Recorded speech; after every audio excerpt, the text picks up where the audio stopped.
Praise the lord. దేవుని ఘనమైన నామానికి మహిమ కలుగునుగాక. ఈరోజు దేవుని వాగ్దానము, నీవు బ్రతుకు దినములనియు కృపాక్షేమములే నీ వెంట వచ్చును. 23వ కీర్తన 6వ చరణము. ఈ ఉదయకాల సమయంలో సర్వోన్నతుడైన దేవుడే మనందరితో మాట్లాడుతున్నాడు. నీవు బ్రతుకు దినములనియు కృపాక్షేమములే నీ వెంట వచ్చును అని. ఆయన కృపలోనే మనకు కావలసినవి ఉన్నాయి. మనకు కావలసిన ఆశీర్వాదం, ఐశ్వర్యం, ఆరోగ్యం ఏం పొందుకున్నా, ఏం సంపాదిస్తున్నా అది ఆయన కృప వలన మాత్రమే.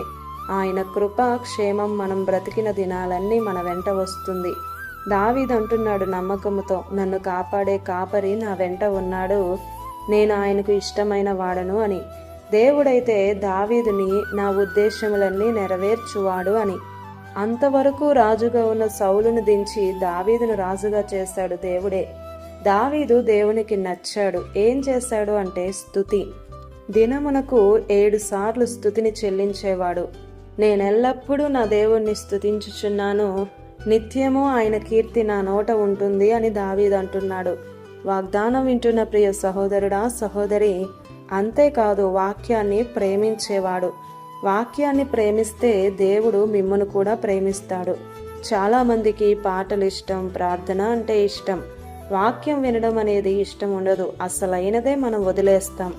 వాక్యం చదవడమే కాదు, పాటిస్తానయ్యా అని అంటున్నాడు.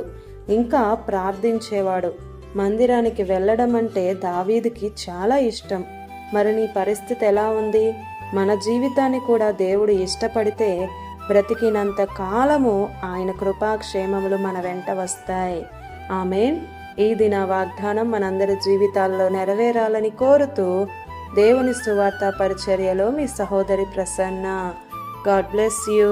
ఆమేన్.